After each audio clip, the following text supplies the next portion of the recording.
नमस्कार दोस्तों, मैं अनुरंग सिंह स्वागत करता हूं आपका राजस्थान सरकार और वेदांता की CSR इनिशिएटिव ई कक्षा में, जिसके टेक्निकल पार्टनर है मिशन ज्ञान। दोस्तों, आज हम पढ़ेंगे कक्षा 12 के इतिहास विषय का अध्याय 4, जिसका नाम है मुगल आक्रमण, उद्देश्य एवं प्रभाव। दोस्तों, आज का ये भाग हमारा भाग 3 है। इसमें हम बात करेंगे महाराणा सांगा के बारे में। इससे पहले कि हम महाराणा सांगा के बारे में पढ़ेंगे, पहले एक बार देख लेते हैं कि पिछले 2 भागों में हमने क्या पढ़ा था। दोस्तों, जब हमने ये भाग की शुरुआत की थी, इसके पहले भाग की, और इसमें हमने पृथ्वीराज चौहान तृतीय के बारे में जब अध्ययन किया था, उस दौरान आपको बताया था कि किस प्रकार भारत में ये जो काल हम पढ़ने जा रहे हैं, ये एक पूर्व मध्यकालीन भारत कहलाता है, क्योंकि ये वो काल है जब प्राचीन भारत समाप्त होता है और मध्यकाल शुरू होता है। यानी कि एक संक्रमण काल है ये। और ऐसा नहीं होता इतिहास में कि अचानक कोई काल शुरू हो जाता है। कुछ ऐसे परिवर्तन आते हैं जो उसे एक काल से दूसरे काल में परिवर्तित करते हैं। हमने देखा था कि किस प्रकार प्राचीन भारत के अंतिम सम्राट हर्षवर्धन की मृत्यु के पश्चात जो उत्तर भारत है, संपूर्ण उत्तर भारत विभिन्न राजवंशों में बढ़ जाता है, विभिन्न राज्यों में बढ़ जाता है, और भारत में एक राजनीतिक एकता हमें दिखाई नहीं देती, विशेषकर हम बात करें उत्तरी भारत की। और इसी का फायदा उठाकर उत्तर पश्चिम से भारत पर मुस्लिम आक्रमण होने प्रारंभ हो जाते हैं। ये आक्रमण कई रूप में होते हैं। पहला जो आक्रमण होता है भारत पर मुस्लिम आक्रमण, वो अरबों के रूप में होता है। दूसरा आक्रमण जो होता है वो तुर्कों के रूप में होता है, और फिर उसके बाद मुगल भारत पर आते हैं। हालांकि इस पूरे पाठ का नाम हमने मुगल आक्रमण, प्रभाव, उद्देश्य और प्रभाव रखा है। तो हमने देखा था कि अरब जब भारत में आए तो वो ज़्यादा प्रभाव भारत पर नहीं डाल पाए, उनके आक्रमण का कोई विशेष प्रभाव भारत पर नहीं हुआ, और केवल वो उत्तर पश्चिम हिस्से तक ही सीमित रह गए थे। और इसके बाद हम बात करें, जो तुर्क आक्रमण भारत में हुए वो ज़्यादा महत्वपूर्ण हो जाते हैं, क्योंकि तुर्क आक्रमण जो थे उन आक्रमणों ने न केवल भारत पर एक बड़ा साम्राज्य स्थापित करने में वो सफल हुए, बल्कि भारत की राजनीति, धर्म, अर्थव्यवस्था और समाज को भी उन्होंने काफ़ी हद तक प्रभावित किया था। और हमने देखा था कि किस प्रकार पृथ्वीराज चौहान ने मोहम्मद गोरी का सामना किया था, और मोहम्मद गोरी और पृथ्वीराज चौहान के बीच 2 युद्ध हुए थे, तराइन का प्रथम और तराइन का द्वितीय युद्ध। तराइन के द्वितीय युद्ध में पृथ्वीराज चौहान की हार हो जाती है और भारत में तुर्क साम्राज्य स्थापित होता है। उसके बाद हमने बात की थी महाराणा कुंभा की, और महाराणा कुंभा किस प्रकार से सफल रहे अपने समकालीन तुर्कों से मुकाबला करने में, और किस प्रकार उन्होंने मालवा और गुजरात के सुल्तानों को अपनी सीमा में रहने के लिए मजबूर कर दिया था। विशेषकर हमने बात की थी महाराणा कुंभा के सांस्कृतिक उपलब्धियों के बारे में, क्योंकि महाराणा कुंभा का इतिहास में अपनी सांस्कृतिक उपलब्धियों के कारण में विशेष स्थान माना जाता है। दोस्तों, आज हम बात करेंगे उसके बाद के इतिहास के बारे में। आज हम बात करेंगे महाराणा सांगा के बारे में बात करेंगे। महाराणा सांगा, जिन्हें हम एक सैनिक का भग्नावशेष कहते हैं, यानी वो इतने बहादुर और वीर योद्धा थे कि ऐसा माना जाता है कि उनके शरीर पर 80 घाव थे, और 80 घाव का मतलब उनका एक तरफ का जो शरीर था लगभग लहूलुहान था वो शरीर, तो इसीलिए उन्हें एक सैनिक का भग्नावशेष कहा जाता है। इस तरह के दुर्दांत योद्धा, एक महान योद्धा की अगर हम बात करें तो उसके बारे में अध्ययन करना आवश्यक हो जाता है। राजस्थान के विशेष संदर्भ में इनका अध्ययन बहुत ही महत्वपूर्ण हो जाता है। तो आज हम इन्हीं के बारे में बात करेंगे। एक बार पहले ही देख लेते हैं कि महाराणा सांगा का जो काल है वो 1509 ईस्वी से लेकर 1528 ईस्वी तक का माना जाता है। लेकिन इनसे पहले की अगर हम बात करें तो महाराणा कुंभा के बारे में हमने अध्ययन किया था। तो महाराणा कुंभा 1468 ईस्वी में, महाराणा कुंभा के बाद जो शासक बना है 1468 ईस्वी, उनकी मृत्यु के बाद उनका पुत्र उदय सिंह शासक बनता है।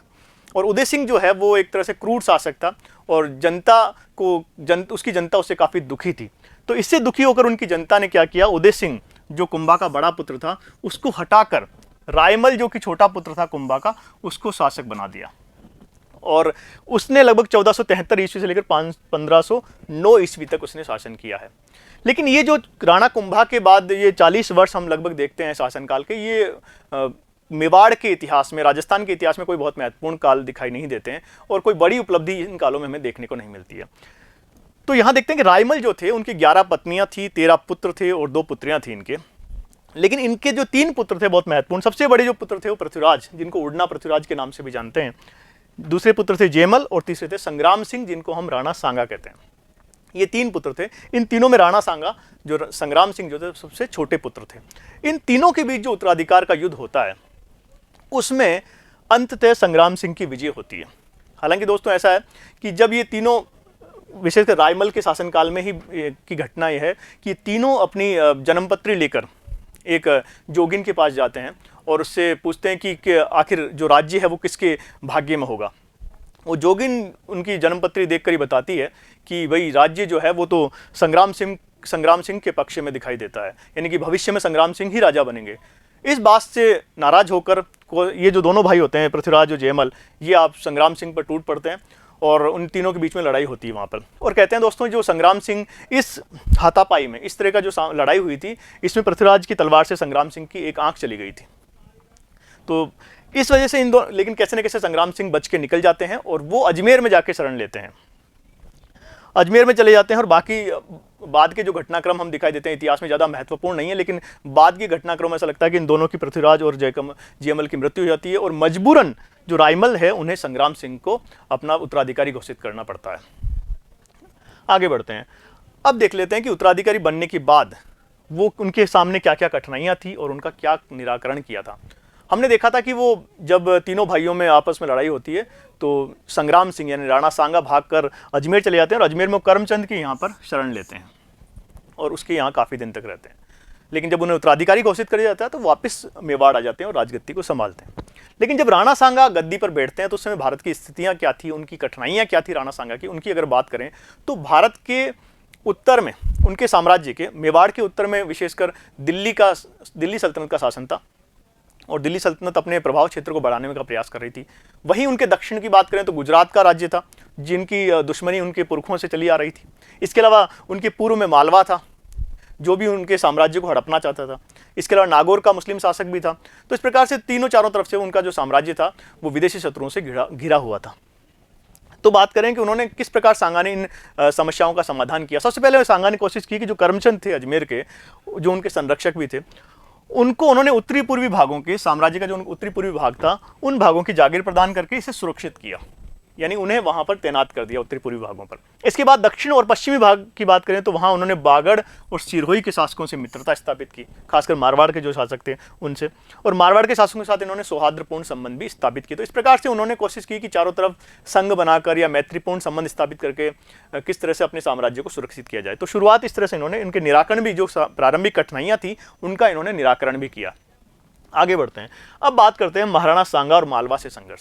दोस्तों ये जरूर याद रखिए कि महाराणा सांगा की जब बात करेंगे तो मालवा से उनके संघर्ष की बात करेंगे, इसके अलावा गुजरात से उनके संघर्ष की बात करेंगे और इसके अलावा हम बात करेंगे दिल्ली सल्तनत से उनके संघर्ष की। तो सबसे पहले एक एक करके बात करें। 3 बड़े राज्य थे उस समय, 3 बड़ी शक्तियां थी उस समय भारत में। तो सबसे पहले बात करें महाराणा सांगा और मालवा से उनके संघर्ष किस तरह की। यहाँ पर मालवा जो है वहाँ उत्तराधिकार का संघर्ष चल, जब राणा सांगा उत्तराधिकारी बने या मेवाड़ के शासक बने उस समय वहां पर मालवा में उत्तराधिकार का संघर्ष चल रहा था और इस संघर्ष में महमूद खिलजी द्वितीय जो था उसकी विजय हुई थी, वो सुल्तान बना था। लेकिन उसको सुल्तान बनने में एक व्यक्ति ने सहायता दी थी, वो व्यक्ति थे चंदेरी के मेदिनी राय। चंदेरी जो राज्य है उसके शासक थे मेदिनी राय। उन्होंने महत्वपूर्ण भूमिका निभाई थी महमूद खिलजी को सुल्तान बनने में। और यहाँ हम ये दोनों नाम इसलिए लेंगे कि चंदेरी की जो मेदिनी राय की जो भूमिका है इस पूरे प्रकरण में, मालवा के साथ सांगा के संबंधों का जो प्रकरण है इसमें बहुत महत्वपूर्ण भूमिका रहेगी मेदिनी राय की। इसीलिए तो यहाँ हमने आपको बताया कि किस प्रकार महमूद खिलजी मालवा का शासक बनता है और किस प्रकार मेदिनी राय जो है चंदेरी के, उनकी सहायता करते हैं उसको बनने में। अब आखिर इनके संघर्ष के कारण क्या थे, क्या कारण थे कि महाराणा सांगा और मालवा के बीच संघर्ष हुआ, इसका क्या कारण हो सकते हैं, हम एक एक करके सबके बारे में बात करते हैं। सबसे पहले देखें कि मालवा की जो आंतरिक स्थिति थी तथा सांगा की महत्वाकांक्षा। क्योंकि जब सांगा शासक बने तो उस समय मालवा की जो स्थितियां थी वो ठीक नहीं थी, आपसी संघर्ष चल रहा था उत्तराधिकार का। तो महाराणा सांगा कोशिश कर रहे कि इस अवसर का लाभ उठाकर वो मालवा पर विजय प्राप्त कर लें। तो एक कारण ये राणा सांगा की जो महत्वाकांक्षा थी और उसमें जो हस्तक्षेप महाराणा सांगा ने किया उसको लेकर इन दोनों के बीच में संघर्ष हुआ। दूसरी बात है कि महमूद खिलजी द्वितीय, ये जो महमूद खिलजी हैं, मेदिनी राय के विरुद्ध अभियान और सांगा की भूमिका। हुआ क्या था कि जब आपको पता है कि मेदिनी राय जो थे उन्होंने महमूद खिलजी की सहायता की थी शासक बनने में, मालवा का शासक बनने में। लेकिन कुछ समय पश्चात क्या होता है कि जो उनके दरबार के, महमूद खिलजी के दरबार के जो मंत्री होते हैं या फिर उनके दरबार में जो मुस्लिम सामंत होते हैं वो उन्हें भड़काते हैं इस बात को लेकर कि मेदिनी राय जो है उनकी राजनीतिक महत्वाकांक्षाएं ज़्यादा है और आपके लिए खतरा हो सकते हैं। तो इस बात के कारण महमूद खिलजी जो है मेदिनी राय के विरुद्ध अभियान कर देते हैं, उसको उसके राज्य से निकाल देते हैं। और वो जो मेदिनी राय है वो वहाँ से जाकर किससे मिलता है, राणा सांगा से जाकर मिलता है और उनसे मदद मांगता है। तो इस प्रकार से उन दोनों का, मेदिनी राय और महमूद खिलजी के बीच की जो खींचतान है, जो संघर्ष है, उसमें राणा सांगा की जो भूमिका है वो भी कारण बनती है मालवा और महाराणा सांगा के बीच संघर्ष का। अब बात करें तीसरा जो महत्वपूर्ण कारण है उनके बीच संघर्ष का, खिलजी द्वारा मांडू पर अधिकार और मेदिनी राय परिवार की हत्या। जब हमने देखा था कि जिस समय मेदिनी राय जो है वो सहायता प्राप्त करने के लिए राणा सांगा के पास गए होते हैं, उसी समय क्या होता है, महमूद खिलजी जो है वो मेदिनी राय के राज्य पर आक्रमण कर देता है और उनके परिवार की हत्या कर देता है। तो इस बात से सांगा काफी नाराज होते हैं और मेदिनी राय के साथ मिलकर वो उसके खिलाफ अभियान करते हैं। तो ये भी एक महत्वपूर्ण कारण था उनके बीच संघर्ष होने का। आगे बढ़ते हैं। अब ये जो कारण थे सभी मिलके, इसकी वजह से उनके बीच में युद्ध होना अवसंभावी था। तो युद्ध होता है खिलजी द्वारा। सबसे पहले खिलजी ने क्या किया, खिलजी अभी भी मेदिनी राय की शक्ति से बहुत भयभीत था। तो वो क्या करता है, मेदिनी राय के जो गागरोन है राज्य, गागरोन पर वो आक्रमण कर देता है खिलजी। और लेकिन इस आक्रमण का सामना करने के लिए सांगा और मेदिनी राय दोनों मिलते हैं और उनकी संयुक्त सेना जो होती है वो खिलजी की सेना को पराजित कर देती है और खिलजी को बंदी बना लिया जाता है। तो इस प्रकार से मालवा के खिलाफ जो सांगा का अभियान है उसमें मेदिनी राय की जो भूमिका महत्वपूर्ण हो जाती है। और इस प्रकार हम देखते हैं कि इन दोनों के बीच में जो युद्ध हुआ है गागरोन के आक्रमण के दौरान, उस युद्ध में महाराणा सांगा की विजय होती है। अब बढ़ते हैं आगे। आखिर इस युद्ध के क्या परिणाम निकले, जो मालवा यानी महमूद खिलजी और सांगा के बीच जो युद्ध हुआ है उसके परिणाम क्या निकले, क्योंकि महमूद खिलजी युद्ध हार गए थे। तो देखते हैं क्या परिणाम हुए। पहली बात करें कि सुल्तान खिलजी को बंदी बना लिया गया था। उसे बंदी बनाकर राणा सांगा अपनी राजधानी उसको ले आते हैं और इस दौरान उससे उसका ताज और रत्न जड़ित जो कमरबंद है वो भी उन्हें प्राप्त होता है। काफ़ी महंगे ये जो ताज और रत्न जड़ित जो कमरबंद है काफ़ी महंगे थे और वो एक तरह से उनका जो प्रतीक रूप से उनका भी काफ़ी महत्व था, लेकिन वो राणा सांगा ने उसके अपने पास रख लिए थे। और इसके अलावा राणा सांगा ने उसके जो मालवा का जो उत्तरी पूर्वी भाग है उस पर भी अधिकार कर लिया। जो हाड़ौती और रणथंबोर वाला जो क्षेत्र है, उत्तरी पूर्वी भाग मालवा का, अगर हम मानचित्र में देखेंगे तो वो जो हिस्सा है उस पर मालवा के उस हिस्से पर राणा सांगा ने अधिकार कर लिया था इस आक्रमण के बाद। इसके बाद बात करें सुल्तान खिलजी की रिहाई। लेकिन कहते हैं कि दोस्तों कि अब 6 महीने के बाद खिलजी को अपने पास बंदी रखने के बाद महाराणा सांगा ने उसे मुक्त कर दिया, उसे दया दिखाते हुए उसे मुक्त कर दिया और उसे मालवा भेज दिया और यहाँ तक कि उसे मालवा का आधा राज्य भी उसे वापस सौंप दिया। लेकिन इस बात को लेकर कुछ इतिहासकार अपनी अपनी राय प्रस्तुत करते हैं। जैसे अगर हम बात करें निजामुद्दीन की बात करें तो एक मुस्लिम इतिहासकार हैं, वो ये मानते हैं कि राणा ने राजपूत परंपरा का निर्वाह किया था। यानी इस तरह की दया दिखाकर उन्होंने राजपूत जो परंपरा चली आ रही थी, सदियों से जो परंपरा चली आ रही थी राजपूतों की, उस शानदार परंपरा का निर्वाह किया था राणा ने।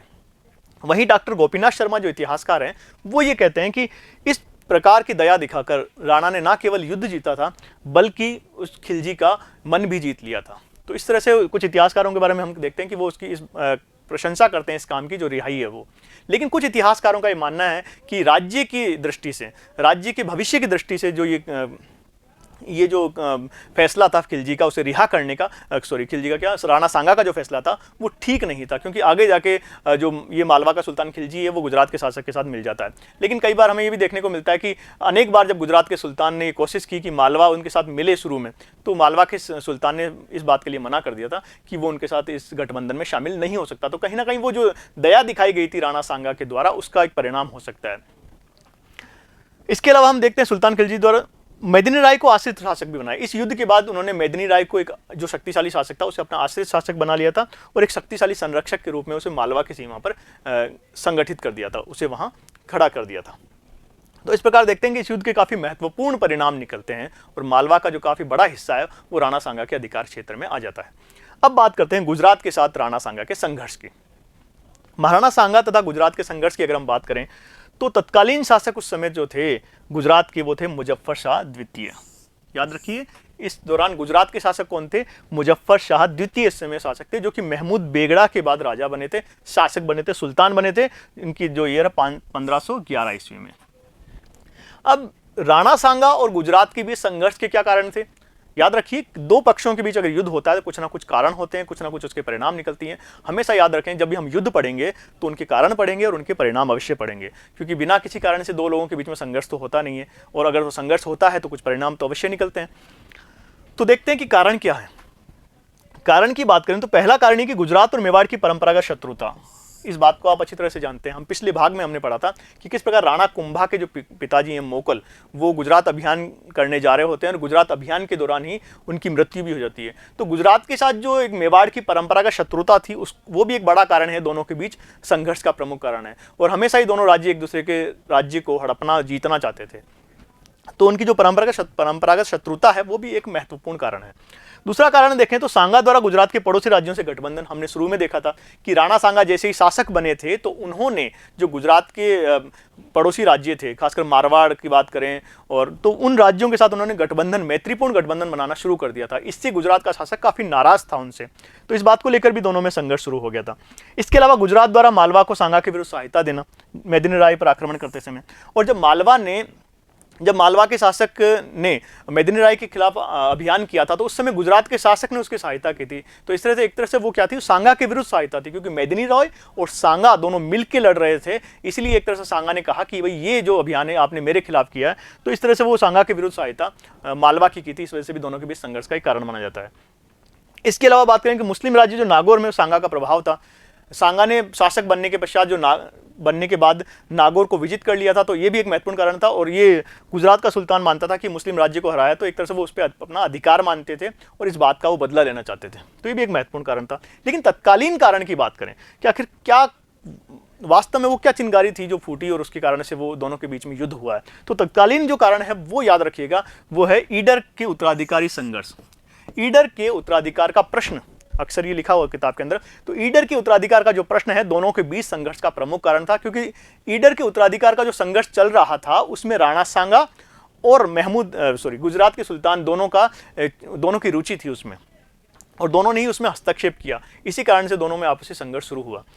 अगर देखिए एक बार इस हम उत्तराधिकार को अगर हम देखें तो यहाँ पर ये जो गुजरात का शासक ईडर का जो राजा था उसकी दो संतानें थी, एक तो है सूरजमल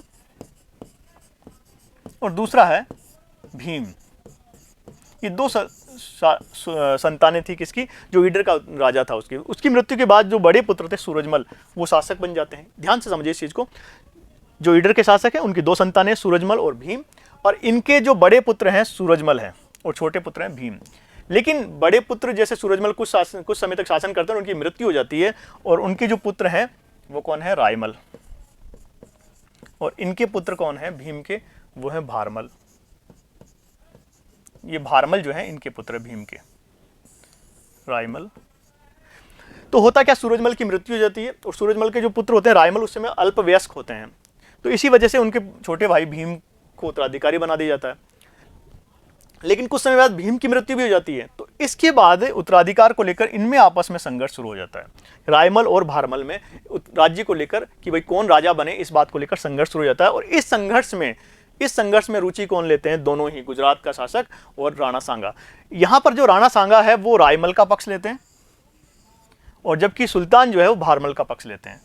और इस दौरान काफ़ी झड़पें होती है आपस में। कई बार ऐसा होता है कि वो राणा सांगा रायमल को शासक बना जाते हैं, और जब राणा सांगा निकल जाते हैं तो पीछे से सुल्तान आता है, वो भारमल को गद्दी पर बैठा देता है। तो इस तरह से कई बार चलता रहता है। लेकिन जो इस पूरे संघर्ष में अंततः विजय जो होती है वो राणा सांगा की होती है, और ईडर के उत्तराधिकार युद्ध में सांगा की निर्णायक विजय और गुजरात सुल्तान की इसमें अंततः पराजय होती है। तो इस प्रकार से काफ़ी हम देखते हैं कि संघर्ष, एक लंबा संघर्ष चलता है, इसमें ईडर जो है वो महत्वपूर्ण है। जैसे कि मालवा के संघर्ष में मेदिनी राय की महत्वपूर्ण भूमिका थी, वो एक महत्वपूर्ण पक्ष था, वैसे ही ईडर के उत्तराधिकार का प्रश्न भी गुजरात और राणा सांगा के बीच संघर्ष में एक महत्वपूर्ण पक्ष है। अब बात करें राणा सांगा एवं दिल्ली सल्तनत के बीच संघर्ष की। दोस्तों, राणा सांगा और दिल्ली सल्तनत के बीच जो संघर्ष है उससे पहले ही बात जान लेते हैं कि दिल्ली सल्तनत इस समय किसके अधीन थी। इस समय दोस्तों दिल्ली पर तुर्कों का अधिकार था, तुर्क आधिपत्य था इस समय दिल्ली पर। और हमने देखा था कि किस प्रकार पृथ्वीराज चौहान द्वितीय तराइन के दूसरे युद्ध में पराजित होने के बाद मोहम्मद गोरी जो थे वो वहां पर तुर्क साम्राज्य की स्थापना करते हैं भारत के अंदर, और वही तुर्क साम्राज्य चला आ रहा था इस समय। तो इस समय जबकि राणा सांगा मेवाड़ के शासक थे, उस समय दिल्ली पर कौन शासन कर रहा था, उस समय लोदी वंश का शासक इब्राहिम लोदी शासन कर रहा था। याद रखिए, उस समय तुर्क शासक कौन था, दिल्ली पर सुल्तान इब्राहिम लोदी का शासन था। अब इन दोनों के बीच संघर्ष का क्या कारण था? स्वाभाविक रूप से दोनों की महत्वाकांक्षाएं इस संघर्ष का प्रमुख कारण रही होगी, क्योंकि महाराणा सांगा जो थे उस समय उत्तर भारत के उभरते हुए प्रमुख शासक के रूप में उभर रहे थे, प्रमुख राजपूत शक्ति के रूप में उभर रहे थे, और तमाम जो राजा महाराजा थे उस समय के, जो हिंदू राजपूत शासक थे, हिंदू राजा थे, वो उनके छतरी के नीचे एक साथ इकट्ठा हो रहे थे तुर्कों को भारत से निकालने के लिए। तो और इस दूसरी तरफ जो दिल्ली का सुल्तान इब्राहिम लोदी था वो भी चाहता था कि वो मालवा पर अधिकार कर ले और संपूर्ण भारत पर अधिकार करके अपना साम्राज्य फैला बुलाए, जो कि उसके पूर्व के तुर्क शासकों ने किया था। तो ये एक प्रमुख कारण था, दोनों की राजनीतिक जो महत्वाकांक्षाएं थे, ये प्रमुख कारण है दोनों के बीच संघर्ष का। इसके अलावा बात करें, जैसे हमने कहा मालवा उत्तर भारत पर इब्राहिम लोदी द्वारा अधिकार करने का प्रयास, तो ये जो कारण है ये दोनों के बीच संघर्ष के मूल कारण माने जाते हैं। युद्ध की बात करें तो राणा सांगा और इब्राहिम लोदी के बीच दो बहुत ही महत्वपूर्ण युद्ध हुए हैं। एक तो है खातौली का युद्ध जो कि 1517 ईस्वी में हुआ है, इसमें सांगा की विजय होती है। दूसरा युद्ध जो है बाड़ी का युद्ध 1518 ईस्वी में हुआ, जो कि जिसमें भी सांगा की विजय। तो दो युद्ध हुए हैं इब्राहिम लोदी और राणा सांगा के बीच, और दोनों ही युद्धों में महाराणा सांगा की विजय होती है। एक तरह से महाराणा सांगा का जो प्रभाव है वो बढ़ जाता है और उनका जो राज्य है काफी बड़ा हो जाता है। तो इब्राहिम लोदी के खिलाफ उनकी विजय उन्हें एक मजबूत शासक स्थापित करती है भारत के अंदर। दिल्ली सल्तनत पर विजय का क्या महत्व था? सल्तनत पर विजय प्राप्त की, तो उसके महत्व की अगर हम बात करें तो एक अभूतपूर्व वृद्धि उनकी प्रतिष्ठा में, राणा सांगा की प्रतिष्ठा में अभूतपूर्व वृद्धि हुई, क्योंकि उन्होंने एक भारत के राजा, एक तरह से भारत का सुल्तान था जो दिल्ली का सल्तनत का शासक जो हुआ करता था, उसको पराजित करने से उनकी प्रतिष्ठा काफी बढ़ गई थी महाराणा सांगा की। इसके अलावा राणा सांगा उत्तरी भारत में राजनीति का प्रमुख केंद्र बन गए। अब सभी लोग इस बात को समझने लगे कि राणा सांगा ही भारत के शासक हैं, तो राणा सांगा उत्तर भारत की राजनीति के प्रमुख केंद्र भी बन गए। इसके अलावा दिल्ली सल्तनत की प्रतिष्ठा और विस्तार में काफी कमी आई। इस पराजय से साबित हो गया कि जो दिल्ली का सुल्तान है वो काफी कमजोर है, उसकी प्रतिष्ठा कम हो गई और उसका जो साम्राज्य था सिकुड़ गया और काफी छोटा रह गया। तो इस प्रकार दिल्ली सल्तनत पर उनकी विजय के महत्व को हम देख सकते हैं। आगे बढ़ते हैं। अब हम बात करें सांगा द्वारा मुगल प्रतिरोध। मुगल अब यहां पर आते हैं दोस्तों। अभी तक हमने अरब आक्रमण देखे थे, तुर्क आक्रमण देखे थे, लेकिन अब हम बात करेंगे मुगलों के आक्रमण की। जो मुगल थे वो भारत अब आते हैं और किस प्रकार भारत में अपने साम्राज्य की स्थापना करते हैं। उनका राणा सांगा जो उस समय का सबसे शक्तिशाली शासक था, उससे उनका मुकाबला होता है। तो एक बार पृष्ठभूमि देख लेते हैं क्या है। भारत पर जो आक्रमण करने वाला पहला मुगल है वो है बाबर। ध्यान रखिए, बाबर है। और बाबर क्योंकि 1504 ईस्वी में काबुल का शासक बना था, तो वहां से शासक बनने के पश्चात उसके वो भी एक महत्वाकांक्षी शासक था और वो चाहता था कि वो भारत के उत्तर पश्चिम से भारत में प्रवेश करके एक बड़े साम्राज्य से दिखाई दे रहा था, उस पर वो कब्जा करे और अपना साम्राज्य विस्तार करे। उसको इसका अवसर भी मिला, क्योंकि जब इब्राहिम लोदी का साम्राज्य, अभी हमने देखा कि दिल्ली पर इब्राहिम लोदी का साम्राज्य था, तो उससे लोदी सरकार, कुछ लोदी जो उसके जो लोदी सुल्तान के जो सेवक थे, सामंत थे, जो वो उससे कुछ नाराज थे उस बात को। तो असंतुष्ट लोदी सामंतों ने क्या किया, बाबर को इस बात के लिए आमंत्रित किया कि वो भारत पर आक्रमण करें। और उन्होंने शायद ये सोचा होगा, ये जो लोदी सामंत थे, उन्होंने शायद ये सोचा था कि शायद बाबर भी और तुर्क आक्रांताओं के जैसे भारत में आएगा और भारत से धन संपत्ति लूट के चला जाएगा। लेकिन ऐसा हुआ नहीं दोस्तों, क्योंकि वो ना केवल बाबर ने यहाँ पर आक्रमण किया, बल्कि वो यहाँ स्थापित भी हो गया और उसने एक बड़ा साम्राज्य स्थापित करने के लिए नींव भी रखी, जिसे हम मुगल साम्राज्य के नाम से जानते हैं। तो उन्हें जब उन्होंने आमंत्रित किया तो उसने फिर दिल्ली पर आक्रमण किया 1526 ईस्वी में। 1526 ईस्वी में पानीपत का जो प्रथम युद्ध हुआ है, पानीपत का जो प्रथम युद्ध है, उसमें बाबर ने इब्राहिम लोदी को पराजित किया और इस प्रकार उसने भारत में मुगल साम्राज्य की स्थापना की। याद रखिए, बहुत महत्वपूर्ण तथ्य है, भारत में मुगल साम्राज्य की स्थापना करने वाले बाबर हैं और 1526 ईस्वी में वो पानीपत के प्रथम युद्ध में इब्राहिम लोदी को पराजित करते हैं और भारत में मुगल साम्राज्य की स्थापना वो करते हैं। और लेकिन ये मुगल साम्राज्य की स्थापना तो हो जाती है, लेकिन जो बाबर के लिए जो बड़ा खतरा था वो उस समय, जैसे अभी हमने देखा, राणा सांगा सबसे बड़ी शक्ति थी उत्तर भारत की, क्योंकि उन्होंने इब्राहिम लोदी को भी पराजित किया था। तो राणा सांगा को पराजित करना जरूरी था बाबर के लिए, अपने साम्राज्य को स्थायित्व देने के लिए। तो इसी वजह से दोनों के बीच में अब संघर्ष होना स्वाभाविक था। तो अब देखते हैं दोनों के बीच किस तरह से संघर्ष। युद्ध के कारणों की अगर हम बात करें, युद्ध के प्रमुख कारण क्या थे? अगर बाबर और राणा सांगा के बीच युद्ध क्यों हुआ? भाई, बाबर तो काबुल का रहने वाला था और उसका संबंध, उसने तो एक तरह से पानीपत के प्रथम युद्ध में इब्राहिम लोदी को हराया था, लेकिन राणा सांगा से क्यों भिड़ा वो? इसकी वजह ये रही दोस्तों, क्योंकि बाबर इस बात को भली भांति जानता था कि राणा सांगा जो है उत्तर भारत की राजनीति का केंद्र है और उसे हराए बिना वो अपना साम्राज्य विस्तार नहीं कर सकते भारत में। तो एक बड़ा कारण ये था। इसके अलावा बाबर ने एक बहाना भी बनाया। यहाँ पर बाबर ने अपनी किताब तुजुक बाबरी में इस बात का वर्णन किया है। उसने लिखा है कि भाई, जब मैंने दिल्ली पर आक्रमण किया था उस समय राणा सांगा ने अपना एक दूत भेजा मुझे और मुझे कहा कि आप दिल्ली पर आक्रमण करेंगे तो मैं आगरा पर आक्रमण कर दूंगा। इस तरह की बात वो अपनी तुजुक बाबरी नामक ग्रंथ में वो कहते हैं। लेकिन और हमें अगर समकालीन हम इतिहासकारों को देखें और उस समय के ग्रंथों को देखें तो ये बात बाबर के साथ काफ़ी हद तक झूठी साबित हो जाती है। तो लेकिन बाबर ने ये बहाना बनाया कि राणा ने जो संधि को भंग किया है और इस वजह से वो उसने उस पर आक्रमण किया है, उस पर आक्रमण करने का एक बहाना बनाया। दूसरी बात कहें कि दोनों की राजनीतिक महत्वाकांक्षाएं, जैसे अभी हमने बात की, दोनों की राजनीतिक महत्वाकांक्षाएं थी। राणा सांगा भी भारत में उत्तर भारत में अपना साम्राज्य विस्तार करना चाहते थे, उनके लिए बाबर एक बड़ी चुनौती थे। वैसे ही बाबर भी भारत में अपना साम्राज्य स्थापित करने के लिए राणा सांगा को एक बड़ा प्रतिद्वंदी के रूप में वो देखते थे। तो दोनों की राजनीतिक महत्वाकांक्षाएं भी इनके दोनों के बीच युद्ध का प्रमुख कारण थी। इसके अलावा राजपूत अफगान मैत्री की बात अगर हम करें, राजपूत अफगान मैत्री जो है, इसके बाद क्या होता है, जैसे हसन खान जो मेवाती हैं, अफगानों का साम्राज्य क्योंकि भारत में समाप्त हो चुका था, लेकिन वो राजपूतों के पास आ गए थे और वो उनके साथ गठबंधन उन्होंने कर लिया था बाबर को हराने के लिए। तो राजपूत और अफगान मैत्री भी एक महत्वपूर्ण वजह है दोनों के बीच संघर्ष होने का।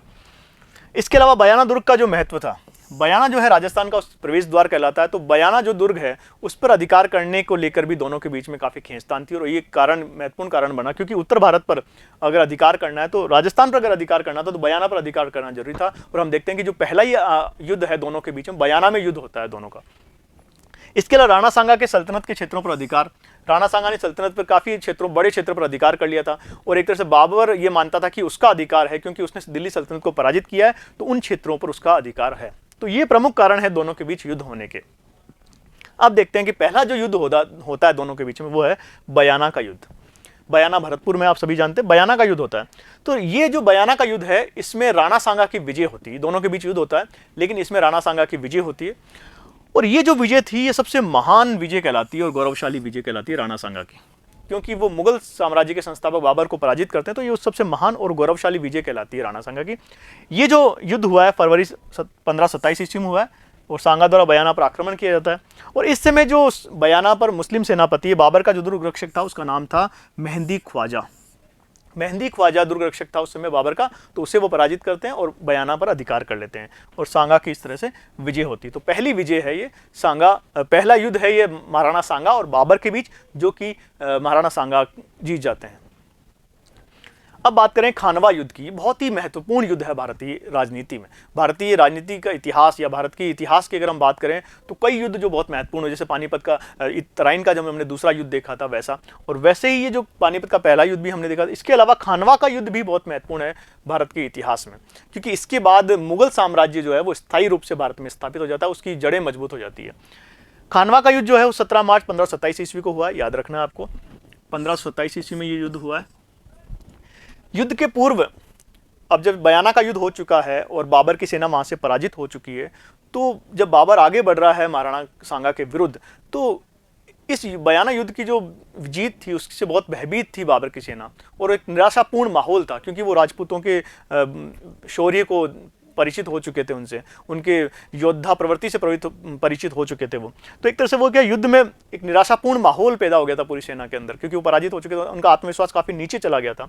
तो निराशापूर्ण माहौल, और ऐसा कहते हैं कि बाबर ने उन अपने सैनिकों को उत्साहित करने के लिए उनके सामने शपथ ली थी कि वो जो है वो हमेशा के लिए शराब छोड़ देगा, और एक तरह से शराब छोड़ देगा, और उसने उनके सबके सामने वो जो शराब के बर्तन है वो तोड़ दिए थे। और इसके अलावा उसने एक बहुत महत्वपूर्ण चाल खेली, उसने कहा कि उसने इस युद्ध को, राणा सांगा के विरुद्ध युद्ध को उसने जिहाद नाम दिया, यानी धर्म युद्ध का नाम दिया, ताकि वो अपने सैनिकों में उत्साह भर सके। इस तरह से उसने काफी कोशिश करके अपने सैनिकों में उत्साह भरा और राणा सांगा के खिलाफ एक अभियान करने निकल पड़ा। हालांकि ऐसा मानते हैं, कर्नल जेम्स टोड का ये मानना है कि बाबर भी क्योंकि राणा सांगा की शक्ति से परिचित था, इस वजह से उसने भी शुरू में संधि करने का प्रयास किया और कोशिश की, लेकिन वो संधि में सफल नहीं हो पाया। राणा सांगा ने उसकी संधि के प्रस्ताव को स्वीकार नहीं किया। लेकिन इस युद्ध में एक निर्णायक भूमिका निभाई दोस्तों तोपखाने के प्रयोग ने। एक बहुत महत्वपूर्ण बात है ये। दोनों में जो बीच में युद्ध हुआ है, उस युद्ध में, हालांकि शुरू में हम देख रहे हैं कि शुरू में इस युद्ध में राजपूत जो है सैनिक जीतते नजर आते हैं, लेकिन इस युद्ध में जो तोपखाने का प्रयोग किया है, उस तोपखाने के प्रयोग ने, जिनका प्रयोग पहली बार राजपूतों ने अपने सामने देखा, राणा सांगा की सेना जो राजपूत सेना थी उसने पहली बार भारत में इसका प्रयोग देखा, तो अचंभित रह गए इस तरह की चीज को देखकर। तो शायद वो इस तरह के आधुनिक हथियारों से लड़ने के लिए तैयार नहीं थे। तो इस तोपखाने के प्रयोग ने बहुत ही निर्णायक भूमिका निभाई है खानवा के युद्ध में। इसी वजह से अंततः जो ये युद्ध है वो निर्णायक रूप से राणा सांगा की इसमें पराजय होती है, हम देखते हैं, और भारत में एक मुगल साम्राज्य जो है वो स्थापित हो जाता है स्थायी रूप से। अब पराजय के कारण क्या थे आखिर, किन वजहों से राणा सांगा जो इतना मजबूत शासक था वो अचानक पराजित हो गया? तो देखते हैं। सबसे बड़ी बात तो ये थी कि जैसा हमेशा होता है, राणा सांगा ने बयाना विजय के पश्चात बाबर के विरुद्ध आक्रामक जो नीति थी वो नहीं अपनाई थी, उसने उसे काफ़ी लंबा समय दे दिया था उसे तैयारी करने के लिए। तो अगर ये बयाना की विजय के तुरंत बाद उस पर आक्रमण कर देते तो शायद परिणाम कुछ और होते खानवा के युद्ध के, लेकिन ऐसा नहीं किया। तो एक गलती ये मानी जाती है पराजय का एक प्रमुख कारण कि बयाना युद्ध के बाद तुरंत आक्रमण नहीं किया गया। दूसरा ये कि राणा सांगा जो थे परंपरागत हथियारों का प्रयोग कर रहे थे, बहुत महत्वपूर्ण बात है। और यहाँ ये भी देखें कि तोप खाने का प्रयोग, अगर आप लिखना चाहें तोप खाने का प्रयोग, पहली बार भारत में तोप खाने का प्रयोग हुआ। एक तरह से बारूद उगलती हुई तोपें जब राजपूतों के सामने आए तो वो अचंभित रह गए इस चीज़ को देखते हुए, क्योंकि वो तलवार से तलवार और भाले जैसे तीरों से परंपरागत हथियारों से लड़ने वाले योद्धा थे और वो हाथियों के साथ बैठकर युद्ध किया करते थे, उस तरह के योद्धा थे। लेकिन जब उनके सामने आग उगलती हुई तोपें आई तो वो अचंभित थे इस बात को लेकर और एक तरह से उसका सामना करने के लिए तैयार नहीं थे। तो एक बहुत बड़ा कारण है ये, परंपरागत हथियारों को राजपूत प्रयोग कर रहे थे, लेकिन तोप खाने का प्रयोग जो किया है बाबर ने, वो एक बहुत निर्णायक महत्वपूर्ण भूमिका। सांगा द्वारा हाथी पर सवार होकर युद्ध क्षेत्र में जाना भी एक बहुत बड़ी भूल मानी जाती है राणा सांगा की, क्योंकि राणा सांगा जब बाबर की जो सेना थी वो विशेषकर अश्व सेना थी, घोड़ों की सेना थी, लेकिन जो राणा सांगा जो थे वो हाथी पर बैठ के लड़ते थे, अक्सर उनका इस तरह से अभ्यास था युद्ध करने का। लेकिन इसका एक नुकसान ये होता था कि जो राणा सांगा जब युद्ध क्षेत्र में गए तो उनको दूर से ही देख लिया गया कि राणा सांगा वहाँ, और उनके ऊपर तीरों का वार काफ़ी किए गए, तो इस तरह से वो आसानी से निशाना बन सके हाथी पर बैठ के जाने से। तो एक हाथी का प्रयोग, हाथी पर सवार होकर युद्ध क्षेत्र में जाना भी एक बड़ी भूल मानी जाती है राणा सांगा की। इसके अलावा राजपूती सेना में हम एकता और तालमेल का अभाव हम देखते हैं। उनमें तालमेल क्यों नहीं था? क्योंकि जो राजपूती सेना थी उसमें कई सामंत, कई राजा आके मिले हुए थे और वो अलग अलग राजाओं और सामंतों के नेतृत्व में लड़ाई कर रहे थे, तो एक बड़ा कारण ये भी माना जाता है। इसके अलावा बाबर की गतिशील अश्व सेना, हमने इसकी बात की है, तो ये प्रमुख कारण रहे हैं राणा सांगा की पराजय के। परीक्षा में अगर आता तो बहुत महत्वपूर्ण प्रश्नों में से गिना जाता है कि आखिर किन कारणों से राणा सांगा की पराजय हुई है। तो आगे बढ़ते हैं, अब बात करें कि खानवा युद्ध के परिणाम या महत्व, क्या महत्व थे इस युद्ध का, आखिर इस युद्ध ने क्या स्थापित किया, क्या इस युद्ध के बाद क्या हुआ भारत की राजनीति का, क्या हुआ भारत के इतिहास का। तो देखिए, मुगल साम्राज्य को इसकी स्थापना को मजबूती मिलती है इस युद्ध के बाद, क्योंकि हालांकि बाबर ने पानीपत के पहले युद्ध में इब्राहिम लोदी को पराजित कर दिया था और दिल्ली पर शासन स्थापित कर लिया था, लेकिन वो जानता था क्योंकि उस समय उत्तर भारत की सबसे मजबूत शक्ति कौन थी, वो थी राणा सांगा, तो उसे पराजित करना आवश्यक था। और उसे पराजित करने के बाद एक तरह से वो मुगल साम्राज्य की स्थापना को मजबूती प्रदान की उसने, जो कई सालों, कई सदियों तक भारत में स्थापित रहा। इसके अलावा भारत में इस युद्ध ने भारत में राजपूतों की सर्वोच्चता का अंत कर दिया, जिसे हम ये कहते हैं कि राजपूत युग के नाम से हम जानते थे, वो एक सर्वोच्चता का अंत हो गया इस युद्ध के बाद। इतने बड़े स्तर पर राजपूत दोबारा इकट्ठे होकर किसी शासक, किसी विदेशी शासक के खिलाफ लड़ते हुए दिखाई नहीं देते हैं हमें इतिहास में, जितना कि राणा सांगा के साथ, एक राणा सांगा के नेतृत्व में वो इकट्ठे हुए थे। इसके अलावा मेवाड़ की प्रतिष्ठा और शक्ति में भी काफ़ी गिरावट आई इससे, क्योंकि मेवाड़ की जो प्रतिष्ठा, जो शक्ति स्थापित की थी राणा सांगा ने और उनके पूर्वजों ने, वो काफ़ी मुश्किल हो गया उसे उसी रूप में वापस स्थापित करना।